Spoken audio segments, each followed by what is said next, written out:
Salam alaikum. Alors dans cette vidéo, on va traiter le cas du système B. Voilà. Alors le système B, c'est quoi? On a trois tiges rigides supposées sans masse et solidaires à l'une de leurs extrémités O, où elles font un angle droit entre elles, forment un T renversé articulé autour d'un axe horizontal fixe situé en haut.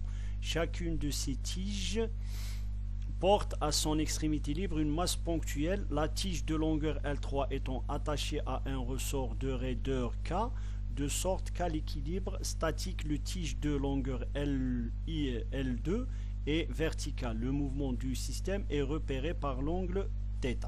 Voilà, c'est ce que vous venez de vous voyez ici. Voilà. Alors on commence par calculer l'énergie cinétique du système. Alors l'énergie cinétique du système, puisque les tiges sont sans masse, alors on aura affaire à 3 masses, M1, M2 et M3. Bien sûr, le ressort n'a pas de masse, et bien il n'a pas d'énergie cinétique. Alors T s'écrit comme Tm1, l'énergie cinétique M2, l'énergie cinétique de M3. Alors bien sûr, puisque on a l'énergie cinétique de la masse M, ce sont des masses ponctuelles, et bien leur énergie cinétique s'écrit sous cette forme 1 demi de M V1 au carré, la vitesse linéaire de la masse 1, vitesse linéaire de la masse 2, vitesse linéaire de la masse 3.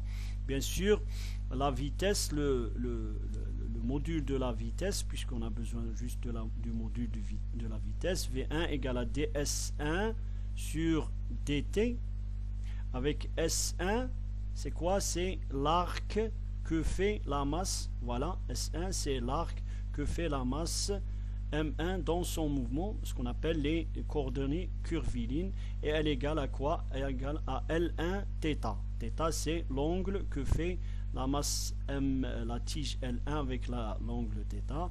Θ aussi, c'est l'angle que fait la tige L3 avec l'horizontale, et θ, c'est aussi l'angle que fait L2 avec la verticale.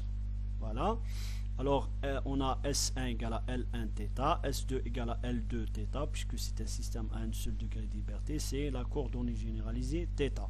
S3 égale à L3 θ. Et bien, les vitesses, le module de la vitesse qu'on appelle la vitesse tangentielle, voilà, c'est ds1 sur dt. Et bien, on dérive θ par rapport au temps, c'est L1 θ point. De même, V2 égale à L2 θ point et V3 égale à L3 θ point. Voilà. Alors, en fin de compte, on aura θ égale à la somme de ces termes-là. Bien sûr, il y a θ 1 demi et θ point qui sont en commun. On aura 1 demi de M1 L1 au carré plus M2 L2 au carré plus M3 L3 au carré fois θ point au carré. C'est une forme quadratique de l'énergie cinétique. Maintenant, pour l'énergie potentielle, alors puisque le système contient 3 masses et un ressort, eh bien, on doit remarquer ce qui suit. Les masses possèdent chacune une énergie potentielle de gravité proportionnelle à leur hauteur respective par rapport à une référence. Voilà, comme je viens de faire avec le système A, pour laquelle l'énergie potentielle est supposée nulle. Dans ce cas, on choisit l'horizontale d'équilibre comme référence, hauteur positive en dessus et négatif en dessous. Voilà. Voilà. À l'équilibre, c'est l'équilibre. La masse, la tige L2, elle est verticale. Maintenant, pendant c'est-à-dire le mouvement, je prends une photo du système à un instant donné, et cette fois-ci, je prends par exemple l'horizontale qui passe par l'équilibre comme, ou confondu avec l'équilibre, comme référence. C'est-à-dire, si la masse est ici, cette masse est là, cette masse est là, on peut dire que les masses ont une énergie potentielle nulle. Maintenant, si celle-ci s'écarte de cette position, eh bien, ils vont gagner de l'énergie potentielle. Alors maintenant, le zéro de l'énergie potentielle, le plus, c'est-à-dire les hauteurs se seront comptées positivement si la masse est au-dessous de cette référence. Elles sont comptées négativement si elle est au-dessous de cette référence. Voilà. Et bien les hauteurs des masses, pour la masse M1, la hauteur de cette masse par rapport à la référence, et bien c'est L1 sinus θ. Mais négativement. Pour la masse M3, c'est L3 sinus θ, positivement. C'est cette distance-là. Maintenant, pour M2, eh ben, sa hauteur par rapport à la référence, eh ben, c'est L2 cos θ. Voilà. L2 cos θ. Elle est comptée positivement. Voilà. C'est pour ça, voilà, c'est ce que je viens de dire. Alors, pour l'énergie potentielle des gravités, elle est comptée, voilà, pour M1, c'est moins mgL1 sinus θ. Pour M2, c'est plus mgL2 cos θ. Et pour M3, c'est mgL3 sinus θ, positivement. Voilà. Alors, pour en se déformant, c'est-à-dire le ressort de longueur à vide, il a toujours une longueur à vide, emmagasine une énergie potentielle élastique proportionnelle à la longueur de sa déformation dl à partir de sa longueur à vide. Voilà. C'est-à-dire l'équilibre, le système, le ressort bien sûr a une longueur à vide L0, mais pour arriver à cet équilibre-là, il doit s'allonger de delta L. Voilà, pour arriver enfin à cette position d'équilibre. Maintenant, en mouvement, eh ben, par exemple, si on écarte la masse, le système de sa position d'équilibre et on le laisse osciller, il va osciller avec un angle θ. Et par exemple, à un moment donné, je prends une photo du système. J'ai pris par exemple cette photo-là et le système s'est allongé, le ressort s'est allongé en plus de delta L à l'équilibre d'une distance L3 sinus θ, c'est la longueur. Alors bien sûr, on suppose ici que les déformations sont très faibles de telle façon que on peut supposer que ce déplacement est une droite. Voilà, L3 sinus θ. Et même si par exemple θ est faible, on peut prendre sinus θ égale à θ. Voilà. Alors, pendant le mouvement, le système tourne d'un angle θ à partir de sa position d'équilibre. Le ressort se déforme d'une longueur L3 sinus θ, pour faible d'oscillation. La masse M1 est à une hauteur H1 égale à moins L sinus θ, au-dessous de la référence. La masse M2, ce que je viens de dire, a une hauteur H2 plus L2 cos θ, puisque la masse est au-dessous de la référence. La masse M3 est à une longueur plus L3 sinus θ, puisque elle est aussi au-dessus de la référence. Alors, l'énergie potentielle du système s'écrit de cette manière. Moins M1 GL1 sinus θ plus M2 GL2 cos θ plus M3 GL3 sinus θ plus n demi de K. Et bien, la déformation à partir du vide de ressort, c'est ce que je viens d'écrire, c'est à partir du vide, c'est delta L plus L sinus θ, L3 sinus θ. Alors la condition d'équilibre s'écrit du, la dérivée de u par rapport à θ, à la position d'équilibre qui est θ égale à 0, et bien c'est moins M1 GL1, je dérive sinus θ, ça donne cosinus θ, je remplace cosinus θ par 0, ça donne 1, c'est-à-dire moins M1 GL1, plus, ou plutôt, je dérive cosinus θ par rapport à θ, ça donne sinus θ, je remplace sinus θ par 0, ça donne 0, voilà. Et M3 GL3 sinus θ, je dérive sinus θ par rapport à θ, ça donne cosinus θ, je remplace cosinus θ par 0, ça donne 1, et bien on aura M3 GL3. Maintenant, je dérive sinus θ par rapport à θ 2 saute avec le 2. Je remplace le sinus θ ici par 0, ça donne 0, ça donne delta L. Et bien, on aura K delta L fois L3, puisque la dérivée de sinus θ, c'est cosinus θ. Voilà, et je remplace θ par 0, ça donne L3. Et j'aurai l'équation, la condition d'équilibre, moins M1 GL1 plus M3 GL3 plus K delta L L3 égale à 0, qui représente, voilà, qu'est-ce que cela représente? Eh bien, ça représente à l'équilibre les moments, voilà, le moment de cette masse, cette masse, voilà, MGL fois L1, M1 GL1 fois L1 fois le bras. Le moment de la masse M3, c'est M3 L3 G, voilà, et le moment de la force du ressort, le moment c'est K delta L fois L3, voilà, c'est ce que je venais de trouver ici, voilà, c'est la somme des moments égale à 0. Bien sûr le moment de la masse M2 est nul parce qu'il passe par l'origine.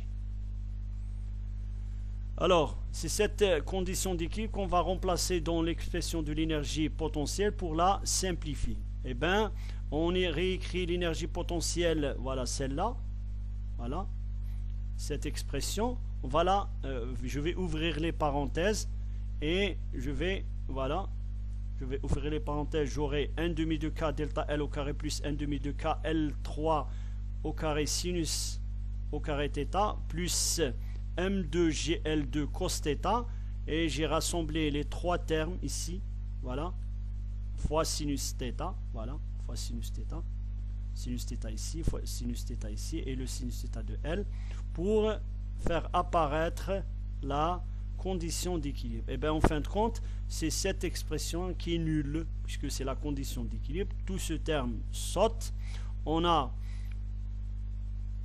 Il nous reste juste ce terme qui est constant, qu'on peut l'omettre, le négliger, et ce terme-là, bien sûr, en fonction de θ, et ce terme-là en fonction de θ.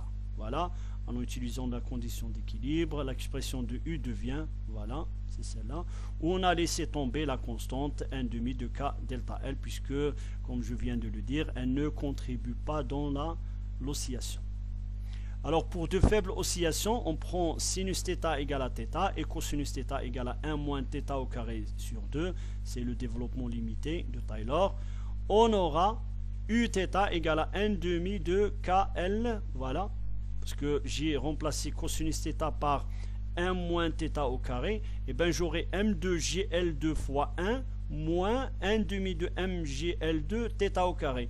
Mais M2 GL2 fois 1, c'est une constante. Et bien, elle va avoir le même sort que 1 demi de K delta L au carré. C'est-à-dire, on va la négliger.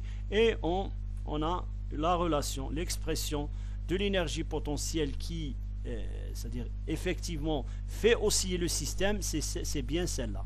Voilà, c'est 1 demi de KL3 au carré moins M2 GL2 θ au carré. Bien sûr, elle est quadratique en θ, où on a omis le terme M2 GL2. Maintenant, on va voir si le système va osciller, ou bien quelle est la condition pour que le système oscille effectivement autour de la position θ égale à 0. Eh bien, on va appliquer la condition d'oscillation qui consiste à voir le signe de la dérivée deuxième de U en θ égale à 0. Alors je devais mettre ici θ égale à 0.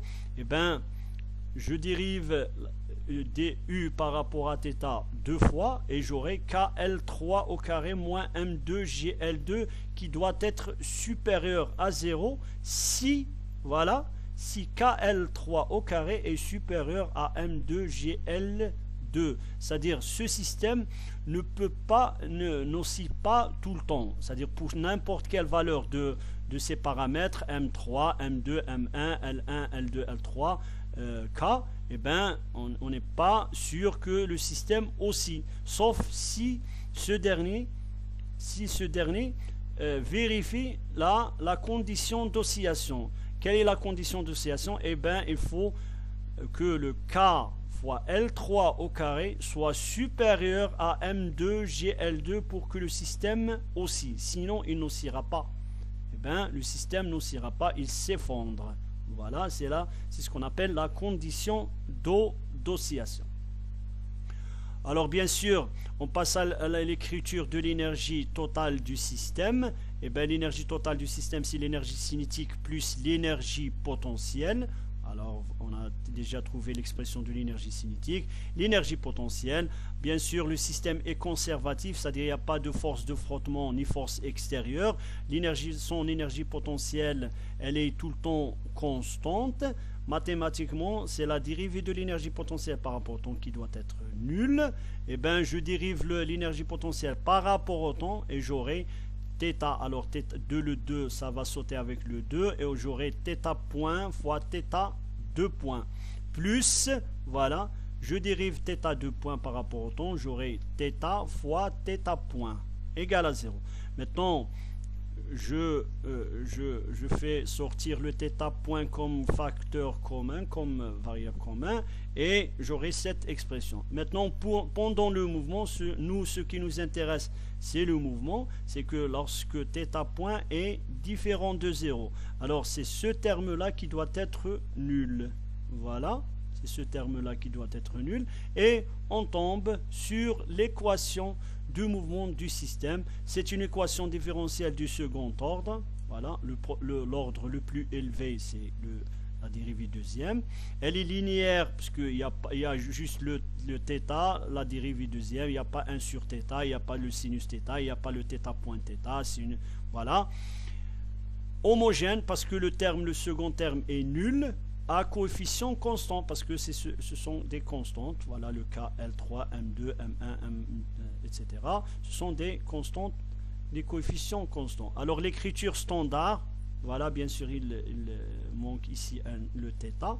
Voilà, c'est la dérivée, c'est l'équation du mouvement du système. Alors bien sûr la solution de l'équation différentielle est donnée par x égale à, bien sûr ici je devais écrire le θ et non pas le x. Voilà, le θ égale à a cosinus oméga 0 t plus phi, et avec a et phi, deux constantes à définir par les conditions initiales. Avec oméga 0, c'est la pulsation propre du système. Et bien vous pouvez voir ici l'apparition de la condition d'oscillation, parce que oméga 0 doit être c'est une valeur positive. La racine carrée doit être, c'est-à-dire l'argument de la racine doit être positif, c'est que on doit avoir c'est-à-dire un numérateur positif, et c'est là la condition d'oscillation. Voilà, c'est la condition d'oscillation du système. Le Lagrangien du système s'écrit, voilà, le Lagrangien, c'est l'énergie cinétique moins l'énergie potentielle. Et bien l'énergie cinétique, on a cette expression là. L'énergie potentielle, on a cette expression là. Maintenant, l'équation de Euler-Lagrange pour un système mécanique libre à un seul degré de liberté et de coordonnées θ s'écrit, voilà, c'est la dérivée par rapport au temps de d rang L sur d rang θ point moins d rang L sur d rang θ égale à 0. Maintenant, je dérive d rang L par rapport à θ point. Voilà, j'aurai le 2 qui saute avec le 2. J'aurai cette expression-là. Maintenant, cette expression, je la dérive par rapport au temps. Voilà, et bien c'est θ point. Je la dérive une deuxième fois par rapport au temps. J'aurai θ 2 points. Maintenant, la dérivée de L par rapport à θ.